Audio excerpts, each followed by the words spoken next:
Hey everyone, it's Chad Hasty, host of the Chad Hasty Show. It airs weekday mornings, 8:30 to 11 a.m. Central Time on News Talk 95.1 FM and 790 a.m.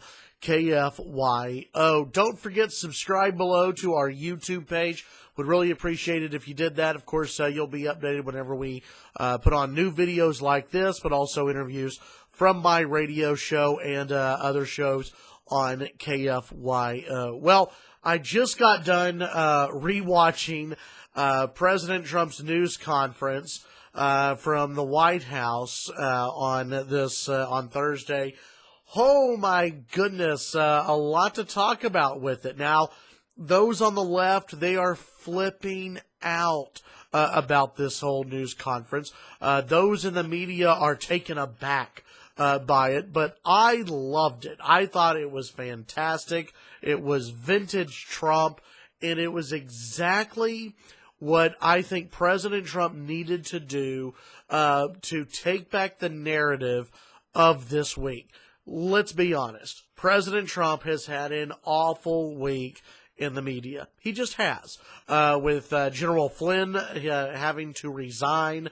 Also with President Trump losing his first choice for labor secretary. Those are some pretty big blows. And then also, let's not forget, the media has had their knives out for President Trump and for those within the administration. They have wanted to take this president down. So what did Donald Trump do? He came out on Thursday, and he said, okay, let's talk. Let's have a discussion. And he just started taking swings at the media. The media, by the way, they hate that. They don't like it, but they're going to have to deal with it. Remember, and the president brought this up during the news conference, that the approval rating for the media is low. Now, he said it was lower than Congress's. No, but pretty close. The last time there was an opinion poll on Congress, Congress actually rated with a 29% approval rating. Good job, guys. The media, they've got a 32% approval rating. Not real good. Trump's approval rating depends on the poll that you look at. TheHill.com, they've got a story out where Rasmussen has Donald Trump at a 55% approval rating, and the Pew Research Center has Donald Trump at a 39% approval rating. Somebody's wrong. But forget about that for a second. President Trump is more popular than the news media right now. President Trump has been getting the crap beat out of him by the news media for, really since he won the election, but especially for the last week or so, as they have tried to connect this whole fantasy that Donald Trump is a puppet of the Russian government who is sent here to take down America. Yeah, even though there's been no proof of that whatsoever, no proof at all that Donald Trump colluded with the Russians. None. But still the media sticks with it because it's their little fantasy world. And President Trump came out swinging hard at him. And I say kudos to you, sir. President Trump went after the news media for publishing headlines that were completely fake, headlines that led readers to believe one thing, and then three paragraphs in, give a completely different story. For instance, remember just the other day there was a New York Times story where the headline was something to the effect of Trump operatives or Trump campaign workers had consistent contact with Russian authorities or with Russian intelligence officials. Okay, 3 paragraphs down, the FBI, CIA, intelligence officials have found out that yes, there was contact, but there was no collusion. There was nothing wrong with what was said. Okay, why was that not part of the headline?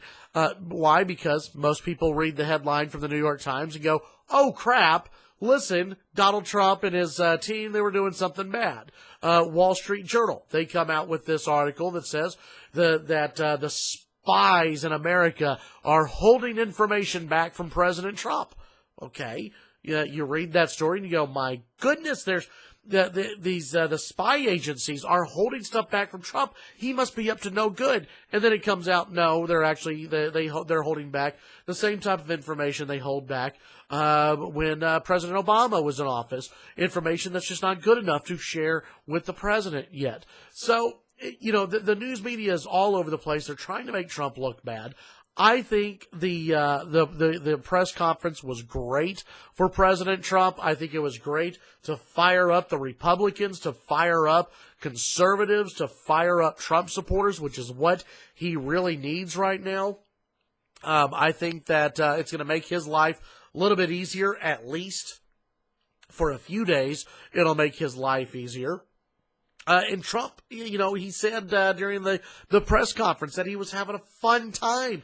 And if you actually go back and watch the press conference, which again, it's over 80 minutes long, so I don't expect everybody here to go back through and watch the press conference. But if you do, you'll notice that he's laughing, he's having fun.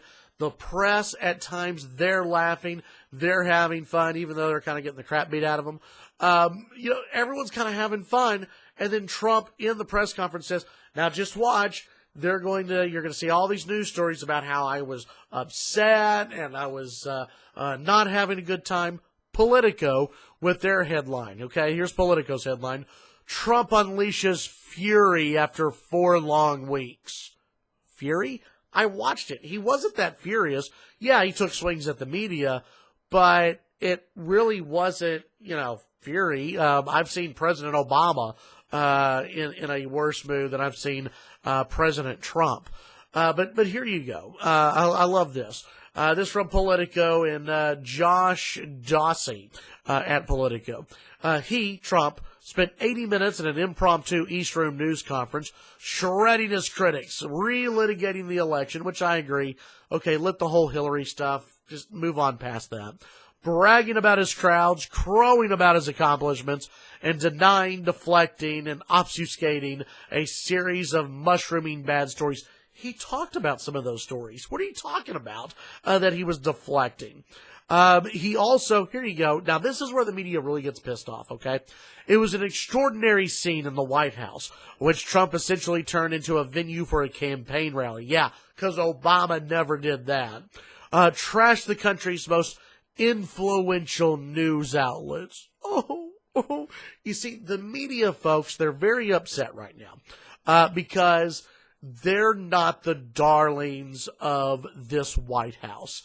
CNN is upset. Politico is upset. The New York Times, they're upset.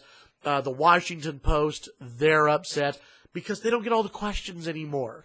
Remember how Obama talked about people in talk radio? Rush Limbaugh, others in talk radio. Remember that? Remember when he would talk about how evil talk radio was? Remember when Obama would ignore Fox News and refuse to go on Fox News and called out Fox News and said that Fox News was actually leading the charge against him? Yeah, remember that? Well, the rest of the media, did they defend Fox? Did they defend Rush Limbaugh? Did they defend talk radio? No, instead they let it go. Guess what? You're getting a little taste of your own medicine now. Deal with it. And as Donald Trump would say, get over it. I really just don't give a damn, okay? Kudos to Donald Trump. You took back the narrative. He did exactly what he needed to do, but I guarantee you, you will see some butthurt people about all of this. Many of them are in the press, and many of them are liberal. Tune in to the Chad Hasty Show, weekday mornings 8:30 to 11 a.m. Central Time. News Talk 95.1 FM, 790 AM, KFYO. Subscribe below. Have a great day, and follow me on Twitter, Chad Hasty Radio. That's Chad Hasty Radio. See you guys later.